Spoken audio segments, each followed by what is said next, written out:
Bonsoir. La Guinée-Bissau se rend aux urnes le 24 novembre pour choisir son président. La campagne électorale se déroule en pleine crise au sommet. En effet, quelques jours avant le début de la campagne, le président José Mario Vaz, candidat à sa propre succession, a limogé son premier ministre Aristide Gomes, dont le gouvernement avait été chargé par la CEDEAO d'organiser ce scrutin. Et c'est fort du soutien de l'organisation sous-régionale qu'il a refusé de céder son fauteuil à Faustino Imbali, ce qui fait craindre le pire pour ce pays qui a de fait deux gouvernements et qui a vécu plusieurs coups et tentatives de coup d'État depuis son indépendance en 1974. Pourquoi cette crise politique au sommet perdure-t-elle? Quel est le rôle de l'armée dans cette crise? Qu'en est-il de la médiation de la CEDEAO? Nous allons aborder toutes ces questions avec nos invités.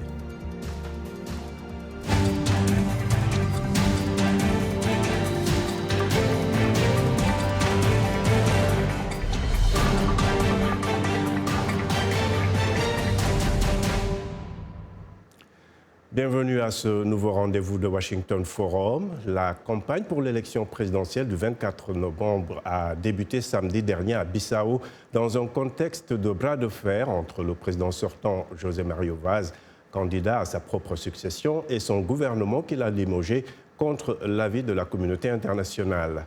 Film des derniers événements avec Salwa Diafari. Je suis le commandant suprême des forces armées. Je suis également président du Conseil supérieur de la défense. Je tiens à vous dire que je retournerai à Bissau et convoquerai une réunion du Conseil supérieur de la défense. Quiconque conteste cela a intérêt à bien se tenir.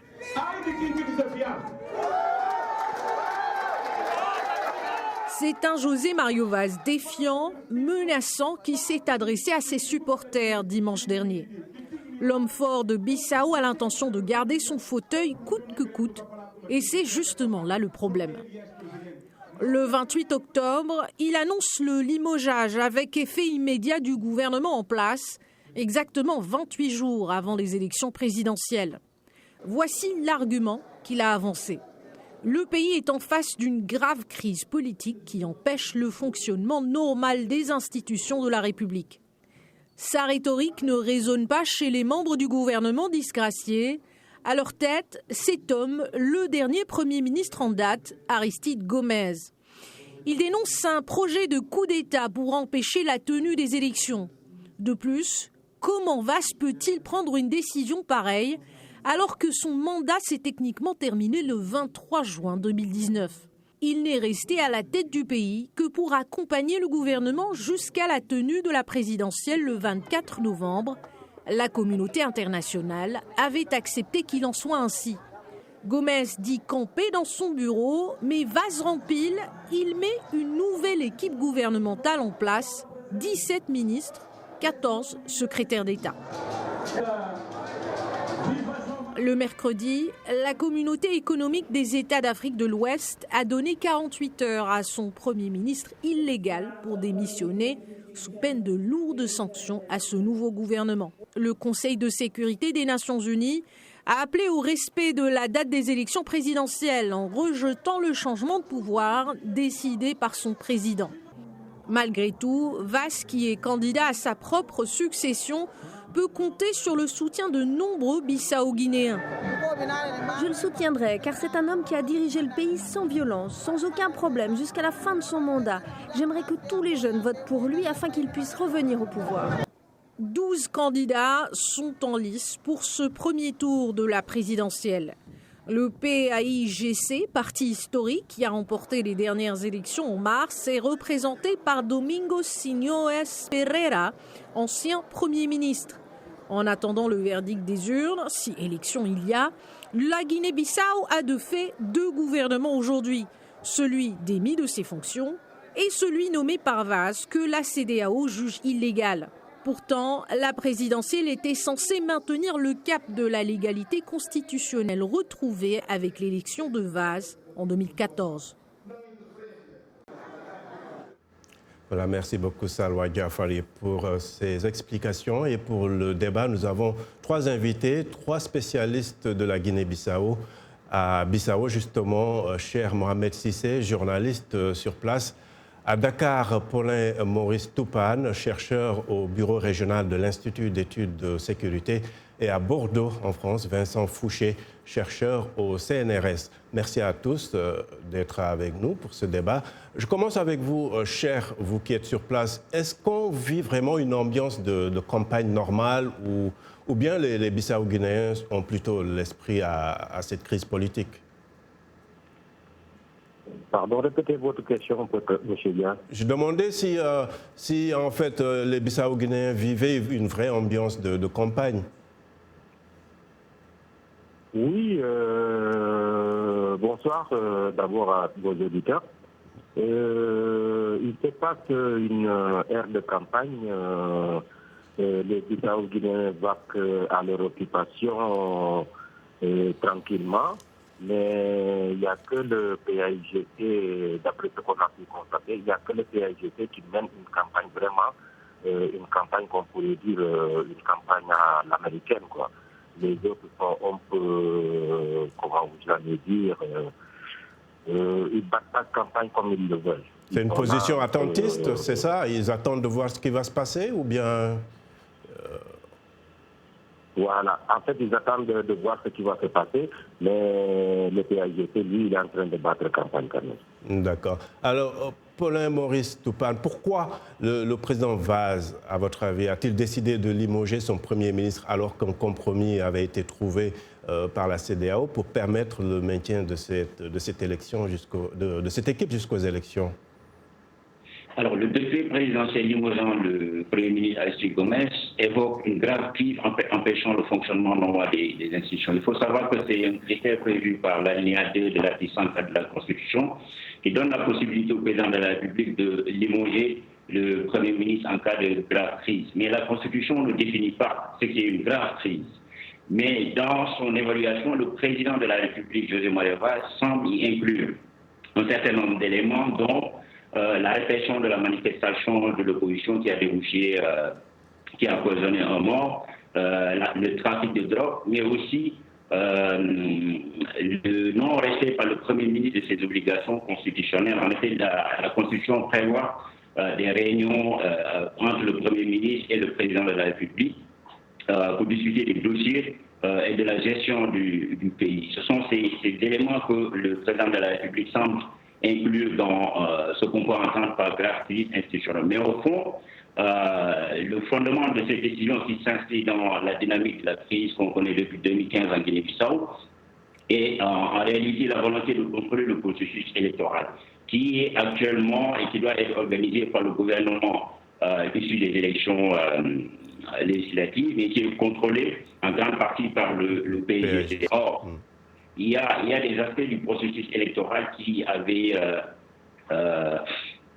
divisé la classe politique. Il s'agit d'une part la volonté que le gouvernement Aristide Gomes avait d'inclure les 25 000 électeurs qui avaient été exclus des élections législatives, et aussi la création du nouveau secrétariat chargé des élections dont les attributions n'étaient pas claires aux yeux de l'opposition. Donc il y a cette discussion au sein de l'opposition basée sur le fait que voilà, le PAIGT est en train de faire des manœuvres pour s'octroyer la victoire au premier tour. D'accord. Alors Vincent Fouché, pourquoi en fait depuis son élection en 2014 le président Vaz n'arrive toujours pas à s'entendre avec un Premier ministre du PAIGC? Cela a commencé avec Domingos Simões Pereira et pourtant lui-même, le président a été élu sous la bannière de ce parti historique. Alors, José Mario Vaz avait été choisi comme candidat du PAIGC par tous ceux que Domingos Simões Pereira avait battus au congrès du parti à Cacheu en 2014. Donc au fond, dès le début, l'antagonisme entre les deux hommes était un peu préécrit. Et en fait, ça dépasse de loin les personnes de Vaz et de Pereira. C'est vraiment une structure dans la vie politique bissau-guinéenne. Au fond, dès que quelqu'un est élu, en fait, on a un système bicéphale avec un président élu au suffrage universel et puis un Premier ministre qui est porté au pouvoir par la majorité parlementaire. Et au fond, la tension entre les deux hommes est un peu structurelle. Et on a vu sous d'autres gouvernements, entre Carlos Gomes Junior et puis Malamba Kaissania, à l'époque, c'était aussi très compliqué. Enfin, voilà, c'est un peu une structure, au fond, comme c'est le Premier ministre qui contrôle véritablement le gouvernement, mais que le président a quand même un certain nombre de pouvoirs. Tous les insatisfaits du gouvernement, que ce soit les gens qui sont les alliés et qui estiment n'avoir pas été récompensés, pas avoir eu les postes que leur qualité méritait, ou que ce soit évidemment les opposants, commencent à se rassembler autour du président pour essayer de faire advenir une nouvelle majorité à l'Assemblée, pour essayer de faire basculer le gouvernement en place. Mais est-ce que cela vous surprend qu'il évoque la drogue, par exemple, pour justifier le limogeage? La drogue, on sait que la Guinée-Bissau, c'est un vrai problème, mais est-ce que cela vous surprend que ce soit une des mesures évoquées? Alors la drogue est utilisée par tous les acteurs politiques en Guinée-Bissau, de tous les côtés, depuis le milieu des années 2000, depuis qu'on parle de cette question-là. Au fond, les affaires réelles ou non sont toujours imputées à tel ou tel camp politique. En l'occurrence, dans les deux grosses saisies qui sont survenues récemment, on a des indices, ou en tout cas des soupçons qui ont été formulés en direction de tous les camps, selon évidemment, par les camps opposés. D'accord. Alors, cher Mahmoud Cissé, la CEDEAO a donné un ultimatum au nouveau Premier ministre Embalo pour partir au risque de nouvelles sanctions. Le président Vaz lui-même est venu avec son propre ultimatum pour l'autre gouvernement. Vous pensez que le président Vaz va reculer au vu de ce que vous constatez sur place? Bon, hier, en fin de matinée, le représentant de la CEDEAO ici à Bissau a réagi lors d'une conférence de presse à laquelle j'ai participé. Et il avait donné 48 heures pour que Faustino Imbali fasse démissionner son gouvernement, ou bien que le président José Mario Vaz d'ici ce gouvernement-là que la CEDEAO juge illégal. Bon, donc l'ultimatum arrivait à terme aujourd'hui, mais pour le moment, rien ne s'est passé, les gens sont sceptiques, et beaucoup de rumeurs courent de gauche à droite. Il y a des radios qui disent que Mario Vaz a démis son gouvernement dirigé par Faustino Imbali, d'autres disent le contraire. Donc, on ne sait pas à quelle radio se fier réellement. D'accord, donc on va peut-être suivre de près. Alors, Paulin, Maurice, le président Vaz, qui était membre du PAIGC et candidat indépendant aujourd'hui, et s'il a pu tenir tête à ce puissant parti, c'est peut-être parce qu'il doit avoir beaucoup de soutien, des soutiens forts, n'est-ce pas? Alors, au début de la crise en 2015, on était le président de la République, Jojo Mario Vaz, avait un certain nombre de soutiens, non seulement au sein du PAIGC, et là, je vais citer les 15 députés qui avaient refusé de voter pour le programme du gouvernement de Correa, mais aussi du PRS, qui était à l'époque la deuxième force politique du pays, avec 41 députés à l'Assemblée nationale. Mais surtout aujourd'hui, avec l'évolution de la situation et la préparation des élections présidentielles, le président de la République semble un tout petit peu isolé, aussi bien au niveau national qu'au niveau international. Alors il a cherché le soutien du PRS, mais ce parti a préféré apporter son appui à Nuno Gomes Nabiam, le candidat de APU-PDGB. Le Marem aussi, qui était l'un des principaux alliés de José Mario Vaz, s'est choisi comme candidat au Maroc Embalo. Donc sur le plan interne, José Mario Vaz semble handicapé parce que, n'étant pas soutenu par de grands partis, dans le cadre du processus électoral, face à des partis comme le PAIGC et le Madem Zetian qui disposent d'appareils politiques solides. Et sur le plan international aussi, on sent que la communauté internationale soutient le gouvernement de Alexis Gomes au détriment de celui des Imbali. D'accord. Alors, Vincent, José Mario Vaz est certainement l'un des rares présidents de la Guinée-Bissau depuis l'indépendance à avoir terminé son mandat de 5 ans, mais sans parti politique. Est-ce qu'il peut tenir plus longtemps? Je pense que c'est, entre autres, ce qui explique le risque qu'il prend en bravant la CEDEAO ainsi, et en violant l'accord qu'il a maintenu au pouvoir après le terme de son mandat. Il n'a effectivement pas de parti, il vient du PAIGC, il a fini par en être chassé, et il est en position de faiblesse assurément, et il y a un petit côté tenter le tout pour le tout au fond, pour sa part. D'accord. Et cher, quels sont, au vu de ce que vous voyez sur place, quels sont les grands acteurs, certes le PAIGC contrôle le Parlement, que représente aujourd'hui l'opposition? Bon, disons que le PAIGC est, comme tout le monde le sait, le Parti libérateur. Et pour revenir encore un peu ici, c'est le régime, disons, parlementaire. Et en se mettant à dos le PAIGC, le président José Mario Vaz a perdu beaucoup de sa vitesse. Et d'ailleurs, il faut le reconnaître, il bat pas campagne. La preuve, il n'est sorti que le samedi pour aller à Gabou pour 30 minutes et encore revenir dans Bissau. Et ce que nous voyons, c'est que c'est comme en défiant la communauté internationale, la CEDEAO et tout ça, et c'est ce qui le met il se met à dos non seulement le PAIGC, mais il se met à dos aussi la communauté internationale. D'accord. Paulin, on va aller rapidement avant la pause. Maurice, est-ce que le PAIGC, qui est le parti qui a lutté pour l'indépendance, comme le disait Cissé, dirige le pays d'ailleurs depuis, mais c'est un parti aujourd'hui miné par des divisions, n'est-ce pas?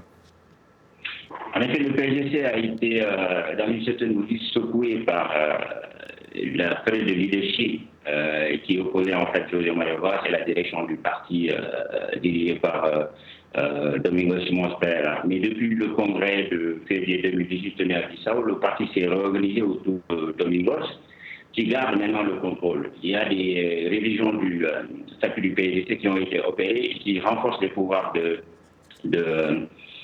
son président, notamment Domingos Simões Pereira. Mais la popularité même de Domingos Simões Pereira dans le cadre de ces élections constitue un atout majeur pour le PAIGC. Voilà. Merci de rester fidèle à VOA Afrique, à Washington Forum. Donc, nous revenons après une courte pause.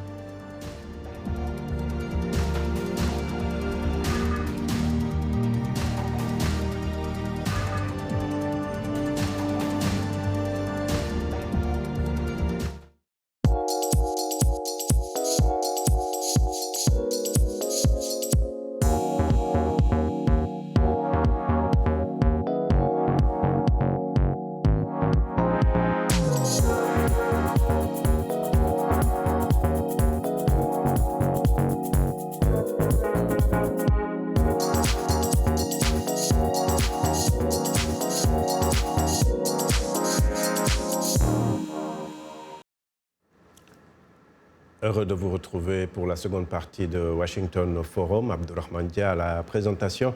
Je rappelle nos invités à Bissau, Cheikh Mahmoud Cissé, journaliste spécialiste de la Guinée-Bissau. À Dakar, Paulin Maurice Toupane, chercheur au bureau régional de l'Institut d'études de sécurité. Et à Bordeaux, Vincent Fouché, chercheur au CNRS. Alors, à présent, je vous propose quelques-unes des réactions de nos téléspectateurs sur la page Facebook de VOA Afrique. On commence par Raymond Lachima à Sankourou, en RDC, qui estime que la crise bissau-guinéenne perdure à cause de l'appétit pour le pouvoir de José Mario Vaz. La CEDEAO devrait choisir comme médiateur des présidents ou anciens présidents qui respectent les constitutions de leur propre pays. Alors, Abdourahmane Kamara à Dakar pense qu'il est important de soigner le mal à la racine. Ces crises à répétition ne datent pas d'aujourd'hui. Les politiciens bissau-guinéens, pour les intérêts égoïstes, sont largement responsables de cette situation. Il est important que ce pays ait des institutions fortes. Pour Alphonse Mbouaki à Kinshasa, la CEDEAO a du poids dans cette crise, dans cette partie de l'Afrique. Sa médiation peut réussir. D'ailleurs, grâce à elle, le Premier ministre tient toujours malgré la puissance de l'armée qui est derrière José Mario Vaz. Et puis, archiduc Théodore N'Djamena écrit « Cette crise politique perdure parce que chacun cherche son intérêt. Le rôle de l'armée dans cette crise, c'est peut-être d'être du côté du peuple. » Voilà donc quelques-unes des nombreuses réactions de nos téléspectateurs sur notre page Facebook. Alors Vincent Fouché, est-ce que le PAIGC est victime un peu de son statut de parti libérateur? Il y a Cissé qui parlait de son statut de parti libérateur, mais est-ce que justement ce n'est pas cela un peu son problème aujourd'hui? Alors c'est vrai que le PIGC est un parti qui a marqué très fortement l'histoire de la Guinée-Bissau. Et d'ailleurs, le sigle, l'emblème du PIGC est aussi le drapeau du pays. Ce qui est un petit peu particulier tout de même.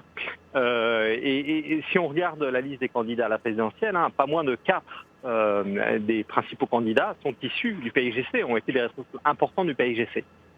Donc 3 sont sortis et maintenant se présentent contre le candidat du PIGC. C'est un parti qui a quasiment gagné toutes les élections en Guinée-Bissau. Tout à fait. Et de fait, c'est pour cela que ce parti suscite aussi de l'anxiété, de l'inquiétude dans une partie de la classe politique qui au fond se méfie de son hégémonie.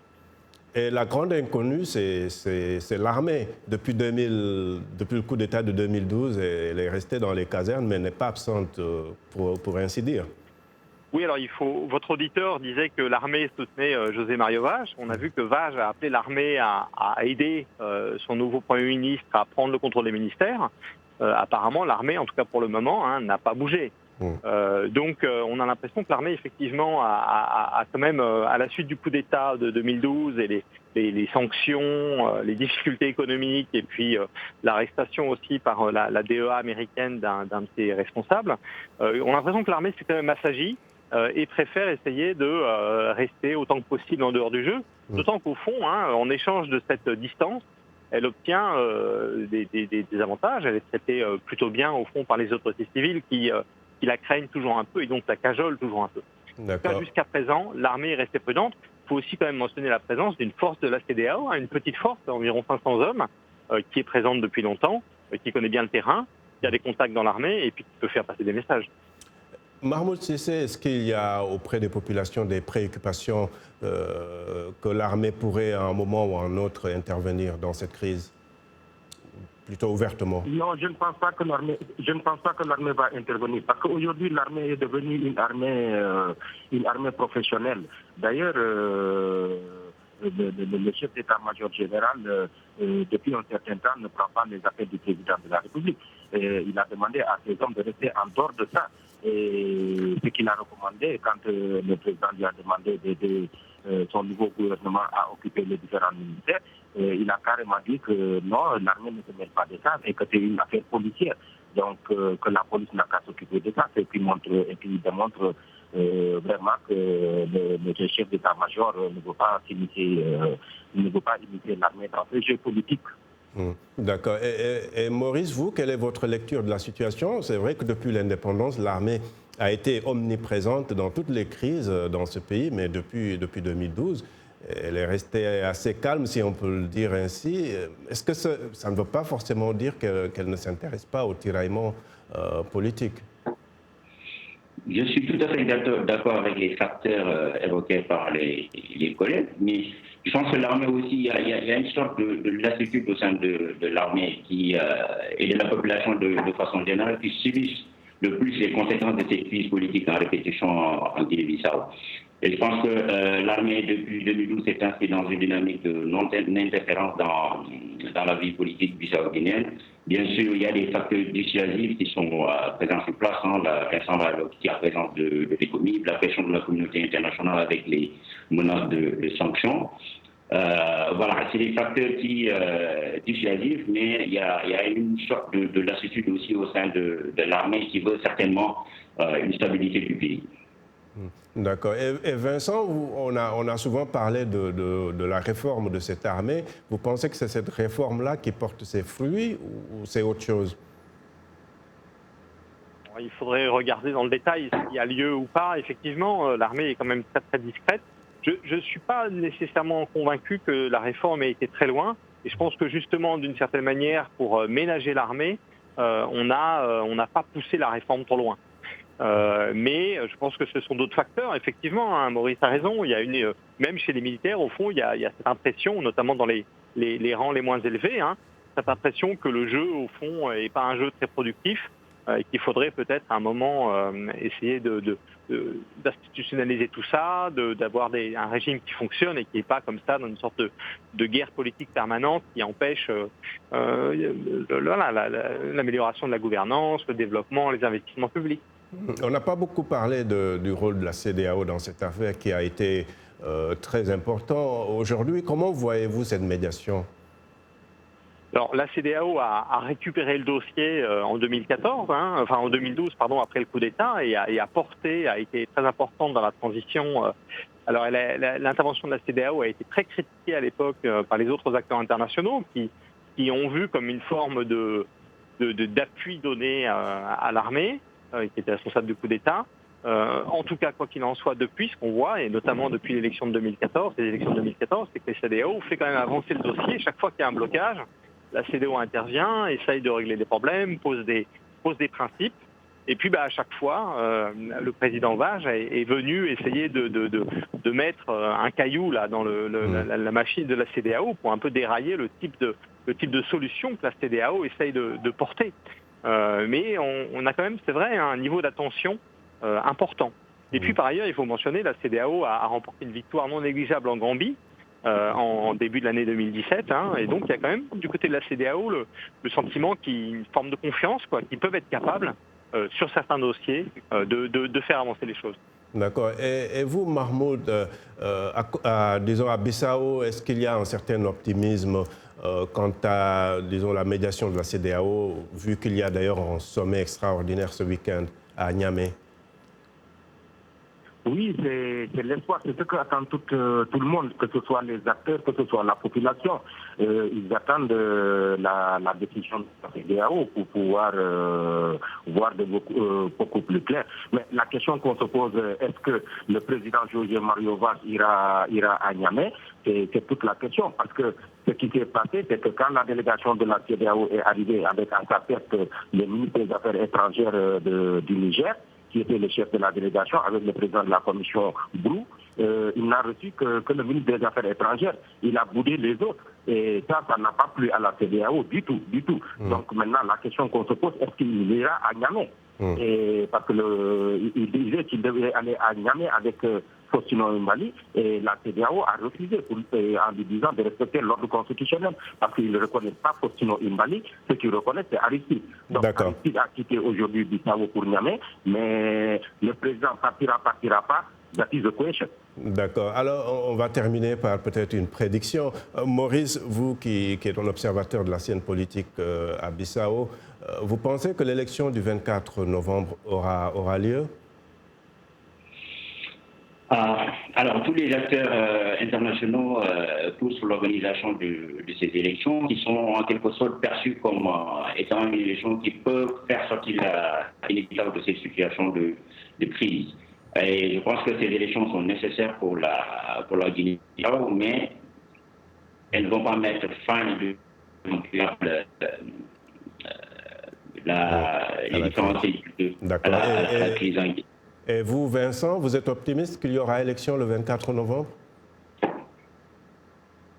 À chaque fois, au fond, j'ai l'impression qu'on est arrivé au terme du processus et que la CEDEAO a posé des guides assez clairs pour la solution qu'elle estime que la Guinée-Bissau doit emprunter. Et à chaque fois, un nouvel incident vient interrompre mes prédictions. Donc j'avoue que je suis tenté de rester prudent maintenant. D'accord. En tout cas, merci beaucoup à tous mes invités. Nous arrivons au terme de ce Washington Forum. Merci à nos invités et à vous qui nous avez suivis. Vous pouvez retrouver cette émission sur notre site internet voafrique.com et sur notre page Facebook, sans oublier nos télépartenaires sur le continent. Je remercie toute l'équipe. À très bientôt. Au revoir.